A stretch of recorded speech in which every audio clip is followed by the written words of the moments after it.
এই পৃথিবীতে যদি মানুষ সৃষ্টি না হতো তাহলে আজকের পৃথিবীটা কেমন হতো জানেন?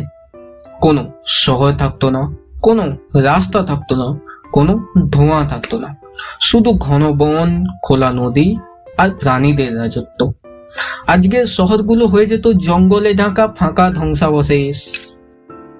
বাতাস হতো একদম পরিষ্কার, নদী সমুদ্র হতো স্বচ্ছ, পাখির আওয়াজে ভরে থাকতো পৃথিবী। কিন্তু তখন পৃথিবীতে থাকতো না কোনো বিজ্ঞান, থাকতো না কোনো শিল্প, থাকতো না কোনো ইতিহাস। কেউ প্রশ্ন করতো না আমরা কে, কেন আছি।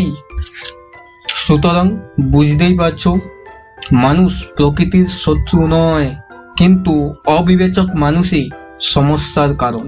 আমরা এই ভিডিও থেকে কি শিখতে পারি? পৃথিবী আমাদের ছাড়া চলতে পারে, কিন্তু আমাদের ভবিষ্যৎ পৃথিবীর ওপরে নির্ভরশীল। পরিশেষে আমাকে কমেন্টে লিখে জানাও তোমাদের কি মনে হয়, পৃথিবীর জন্য মানুষ আশীর্বাদ না অভিশাপ?